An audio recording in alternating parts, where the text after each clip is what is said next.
You're not responsible for someone's insecurity. You can't fix what's broken inside them. That's their work to do.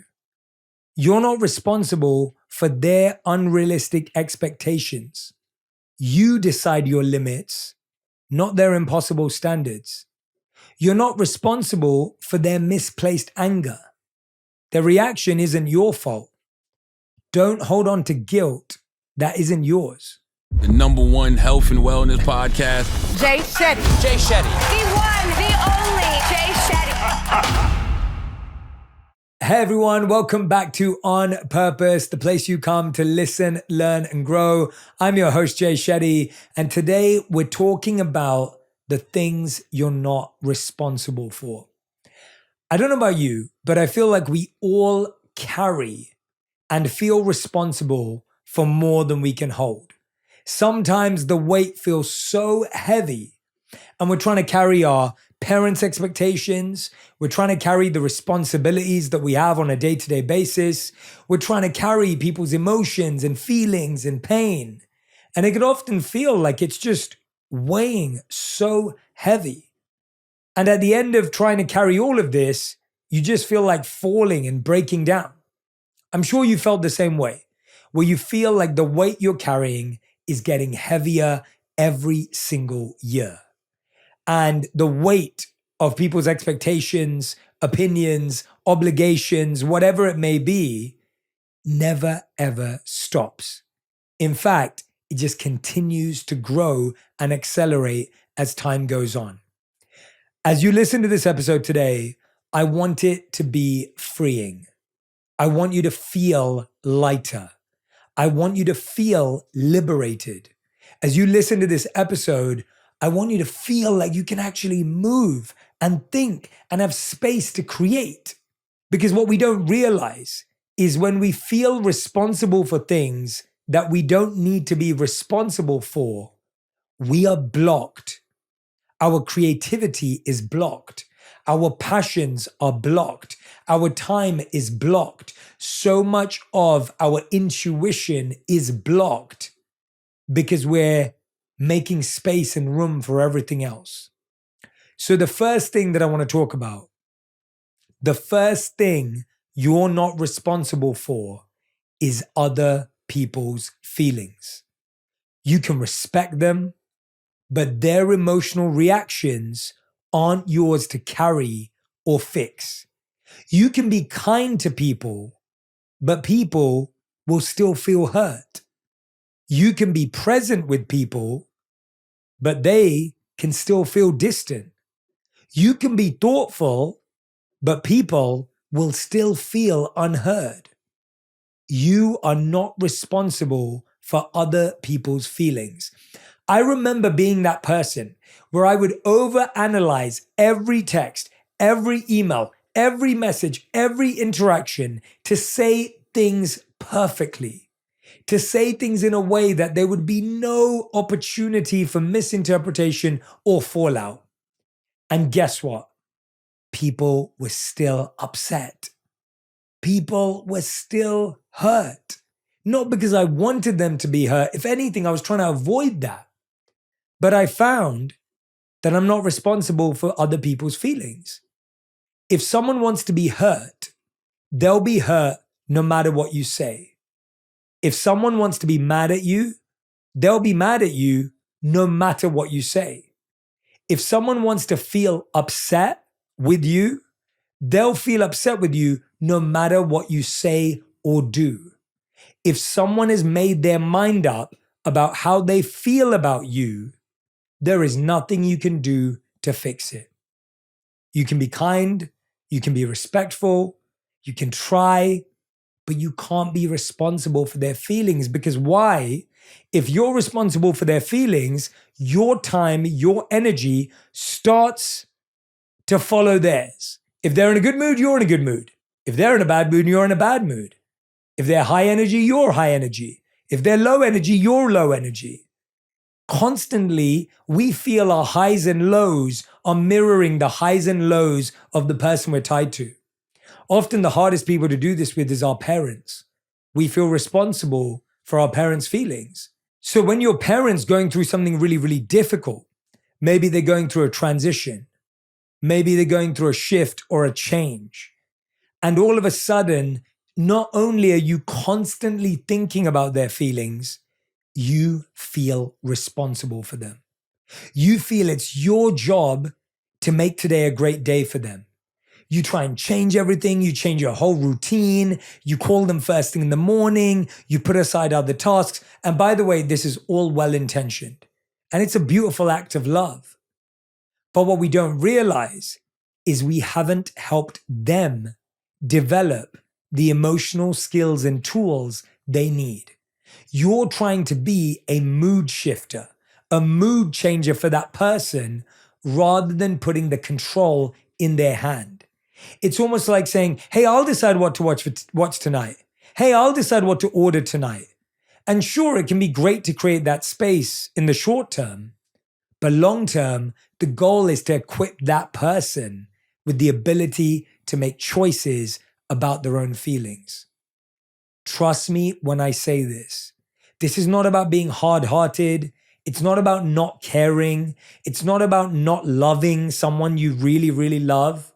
It's about recognizing that real love is helping someone learn how to choose their feelings and emotions. You're not helping someone if you're debilitating them. You're not helping someone if they're dependent on you to feel good.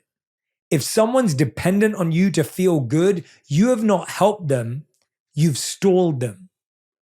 Think about that for a second. If someone is dependent on you to feel happy, you have not helped them, you've actually hurt them. Because that means when you're not available, when you're not accessible, when you're not capable, when you don't have time or space, that person can't find that joy. I'm sure that's not what you want for them. So we don't want to feel responsible for other people's feelings. We want to feel connected in helping them, supporting them, being there for them, but not responsible. Because when you're responsible for it, you then take it into your own life and start to carry it. The second thing you're not responsible for is how people perceive you. You can say everything right, and people will still think you're wrong.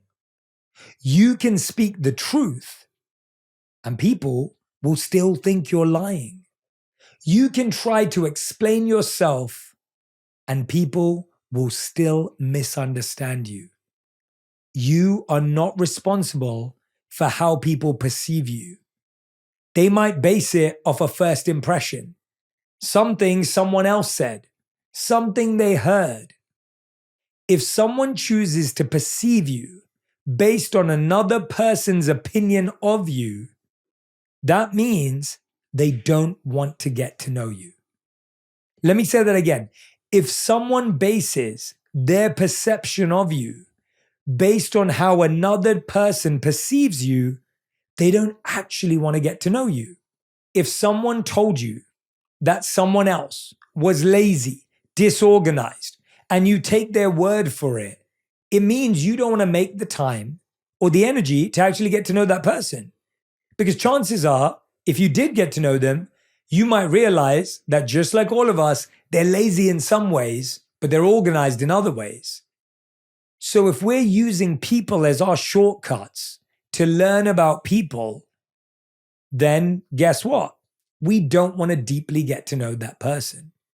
So you're not responsible for how people perceive you because people will perceive you through all sorts of ways. Think about this for a second.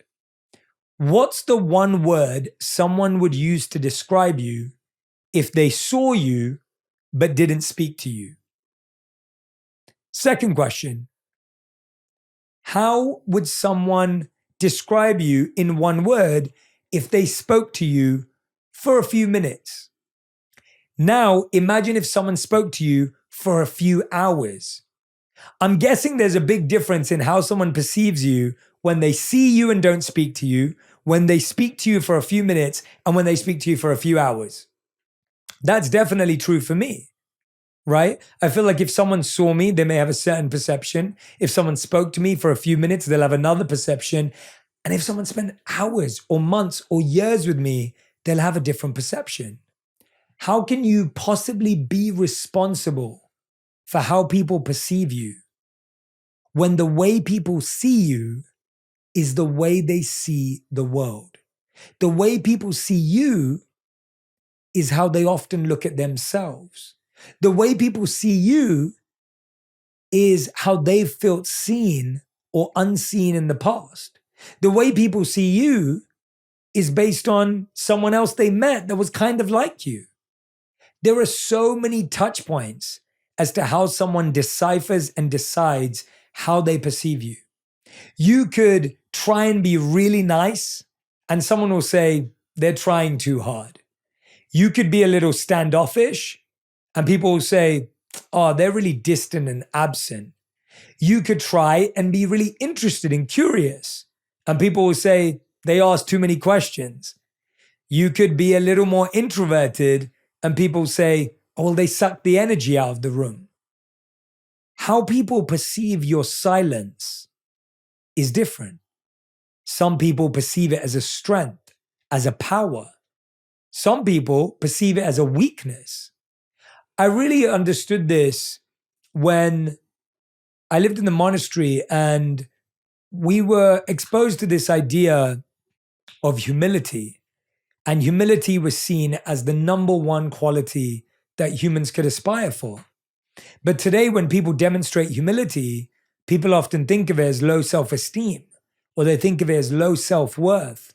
They don't value it. They value someone who's got a bit of swag, who's got a bit of confidence. But for the monks, humility is the greatest sign of confidence. The ability to accept what you know and what you don't know, to be honest about your strengths and your weaknesses, to be clear about what you're good at and what you're bad at. That's reality. But today we reward people who feel confident all the time, people who look like they have it all together. Perception is also different all across the world. And how we receive people's praise and perception is fascinating. I remember looking at a case study of the performance company Cirque du Soleil. You might have even heard of them, or you might have even been to see a show. In some parts of the world, when the acrobats would jump through a hoop, triple flip backwards, land on their feet, fall through a hoop of fire, the audience would go crazy. The audience would be applauding, praising, shouting, screaming, losing it. And the acrobats would feel acknowledged and seen. And in some other cultures around the world, the acrobats would finish a show and feel like they flopped. They'd feel like they failed. Why? Because the audience didn't clap as loud. The audience didn't shout as loud. The audience didn't scream as loud. But here's the fascinating thing about that. When Cirque du Soleil went and did some studies on this, they realized certain cultures don't show their emotions and their praise as expressively. Someone could be clapping like this and feel the same level of excitement as someone who's on their seat jumping and shouting. They actually had to train the acrobats to realize that different cultures express appreciation differently. Some cultures had the ability to be so expressive, to be so emphatic, to be so verbally congratulatory that they'd feel it. But they had to give the same performance when the audience didn't respond that way. This is one of the challenges about how people perceive us. If you feel responsible for how people perceive you, you will always be performing. You will always be on a stage. You will never feel you can take the mask off. You will feel like every word you say and every act and every thought and every behavior is under scrutiny. This is known as the spotlight effect, where you feel that your whole life is constantly being analyzed. So before someone else can analyze you, you analyze yourself. You filter yourself, you edit yourself, you overthink yourself. And now guess what? You get more and more distant from the person you are. You're not responsible for how other people perceive you. The third thing you're not responsible for is fixing people's problems. You can offer support, but you can't solve it. You can be patient, but you can't take away their pain. You can be helpful, but you can't fix. The number one reason most of us want to fix other people's problems is to make ourselves feel better. It's the harsh truth, but we all know it's real. I feel that way as well. I spent years trying to solve and fix people's problems. I cared for them. I loved them. I didn't want them to feel pain. What did I actually do? I stole their ability to solve their own problems. I took away their independence and strength to deal with what they were going through. I thought it was either or. Either I'm on the sidelines or I'm fully deep in there trying to save them. Not realizing that it required a bit from them. It required them to find themselves. Now, this doesn't mean I need to hide from them. It didn't mean I need to distance myself from them. It means I need to understand the difference between support and solution. We need to understand the difference between focusing your energy and trying to fix. When you get lost trying to fix someone else's problems, you're rattling off all these solutions, all these multiple steps they can take, and maybe they'll be lucky if they can take it. What we don't get too often is the root of why they can't solve it. You could give someone all the best solutions in the world and they could still make no shift. Because what's blocking them is their own belief in themselves. What's blocking them is them worrying about what people think. What's blocking them is them worrying about how they're going to be seen, how they're going to be looked at.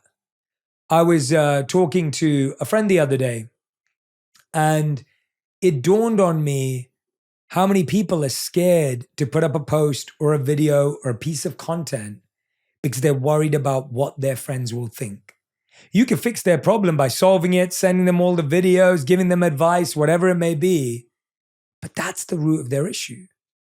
You may have a family member who wants to be healthier, and you're sending them everything. Here's the article, here's the podcast, here's the blog, here's the everything. And that person just feels overwhelmed by the information. Because what they need to do is take one step, not catch up with you. I was saying this to a friend this morning on a walk. We were talking about why it often feels like it takes people around us so long to understand us. And I was sharing this analogy with him. I said to him, it's like when you've just finished watching season 4 of an amazing show.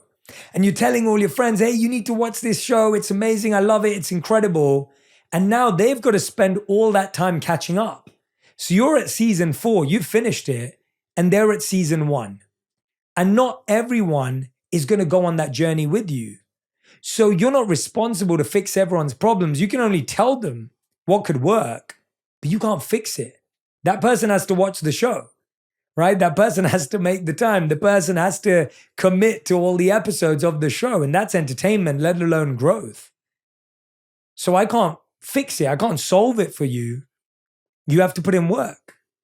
And often we'll sit there and we'll just be sitting there going, how do I fix this? What do I do? What can I say? What can I do? What is the perfect thing I can say? I used to have a client who used to say that to me all the time. He'd say, Jay, you always say the perfect thing. Can you teach me how to always say the perfect thing? And I remember saying to me, I said, first of all, I don't always say the perfect thing. And if I do, it's because I'm present. It's not because I'm trying to say the perfect thing.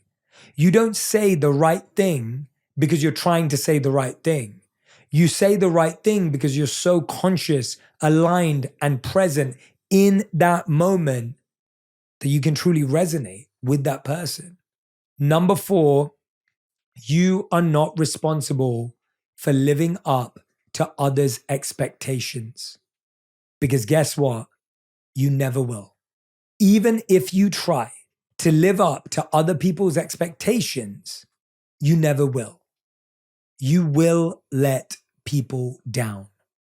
Even if you try your hardest not to, they'll be disappointed, they'll be disheartened, even if you try your best. Because the truth is, we can't read anyone's mind, and no one can read ours. It's not possible for me to check off every box of the expectation you have. How many of you have ever tried to plan something for a family member or a friend? Maybe it's a surprise birthday. Maybe it's getting a gift. Maybe it's a vacation or a getaway. And maybe you tried to plan it meticulously. But there was something along the way that person said, oh, that flight was too long. Oh, the hotel bed wasn't comfortable. Oh, I like that music, but it's not my favorite type. Oh, I don't really love chocolate cake. I prefer, whatever it is, you couldn't possibly know everyone's preference. And we feel very responsible to live up to other people's expectations. Some people expect you to get a certain job, so you chase it your whole life, only to realize it's not the job you want. Some people want you to find a certain partner, so you chase a particular type of partner, only to realize you have nothing in common with them. Some people in your life will expect you to have children, and you may have children because of that expectation, only to realize you weren't ready to be a parent. When you pursue and chase things that other people expect of you, even if you get them, they won't be happy, and neither will you. How can you be happy chasing someone else's priority? How could you ever be joyful chasing someone else's life? So don't feel responsible for other people's expectations, because those are the expectations they often had of themselves. Sometimes it's not even that they want you to have a good career. They want to be friends with someone who has a good career. They want to be able to tell their friends that you're having a child, that you're getting married, whatever it may be. I remember not going to my graduation ceremony. I graduated, but I didn't go to the event where you get the scroll and you wear the hat and all the rest of it. And my mom never got that picture. And I remember my mom would say to me, she'd say, all my friends have pictures of their kids graduating. I don't have a picture of you graduating. And it's a really, really interesting thought, because it was this expectation she had of me. Now, it's not the biggest deal, and my mom's wonderful. But there's that feeling that I would have had to either be at my graduation ceremony, or at that point, I was living as a monk in India. And now when I look back at that, I think, wow, it's so obvious I made the right decision. But if I tried to live up to her expectation, I would have made the wrong choice. I remember growing up, my parents really wanted me to study sciences. They would have loved for me to study biology and chemistry and physics. And instead, I studied art and design and economics and sociology and philosophy. And those were the subjects I was attracted to. And now when I look back, I think, wait a minute, if I would have lived up to their expectation, I would have been further away from myself. The closer you get to living up to other people's expectations, the further away you are from yourself. The closer you get to checking off everyone else's list, the further away you are from knowing what's on yours. The closer you get to winning in the eyes of others, the further away you are from winning in your own eyes. We're actually losing. You lose a part of yourself when you try to meet someone else's expectation of you that you don't value. Stop feeling like you're responsible for other people's expectations. Those expectations come from their expectations of their own, their expectations of their life, the expectations they adopted from their parents, the expectations that they've adopted from their community. And make sure that the expectations you're setting are the ones you want to commit your life to. Number 5, you're not responsible for how others decide to treat you. Their mood isn't your job. Their actions aren't your fault. You don't have to manage someone else's bad day. Their behavior is about them. It doesn't say anything about who you are. You're not responsible for making someone else grow up. Maturity is their journey. You don't have to carry that burden. I think often we feel very, very responsible for how people treat us. We feel that the way they behave with us is a sign of who we are. I was speaking to someone last week who said the person that broke up with them has made them feel like they're not lovable. I was speaking to someone else a couple of months ago, and they were saying that their manager is making them feel like they don't have any value. And the reality is, if you have a relationship with someone, it's worth checking. I want to understand where this is coming from. I want to recognize and know if the way you're treating me, where's it coming from? What's beneath this? Because usually you'll find some people don't have a good reason at all. They were angry. They were tired. They were exhausted. And you were receiving their anger, their exhaustion, and their fatigue. You weren't receiving what you deserved. You were receiving what they were dealing with because they didn't give themselves the rest they deserved. Think about that for a second. You were receiving not what you deserved, but you were receiving what they were experiencing. People don't treat you how you deserve to be treated. They treat you how they treat themselves. The way people treat you is not a reflection of you. It's a reflection of how they see themselves and what they're feeling. The way people treat you shows you how that person is living right now, not how you're performing. You can't be responsible for how others decide to treat you, because then you'd be responsible for their entire life. You'd have to manage their morning, their evening, their day, their relationships. You'd have to manage everything in order to hope that they treat you right. And sometimes maybe even we do that. We try and overmanage, we try and over-monitor, we try and over-control someone to hope that they'll treat us better, only to realize nothing changes. And then we wonder, why is nothing changing? I'm doing everything right. Well, because there's something internally that person's going through that we don't have control over. So I want this episode to be a reminder. You're not responsible for someone's insecurity. You can't fix what's broken inside them. That's their work to do. You're not responsible for their unrealistic expectations. You decide your limits, not their impossible standards. You're not responsible for their misplaced anger. Their reaction isn't your fault. Don't hold on to guilt that isn't yours. You're not responsible for someone else's happiness. Their joy isn't your job. You've got your own heart to take care of. And you're not responsible for other people misunderstanding you. You don't have to prove yourself. Your truth is enough. And you're not responsible for making them respect your boundaries. Set them clearly and firmly. Enforcing them isn't selfish, it's necessary. And you're not responsible for anyone else's approval. Their validation doesn't define you because you're already enough exactly as you are. I hope you'll pass this episode on, because sometimes we just need these reminders, because we're all carrying that weight, and I hope this frees up yours. Thank you for listening to On Purpose. Leave a review, share this episode with a friend, and remember, I'm forever in your corner, and I'm always rooting for you. If you love this episode, you'll really enjoy my episode with Selena Gomez on befriending your inner critic and how to speak to yourself with more compassion.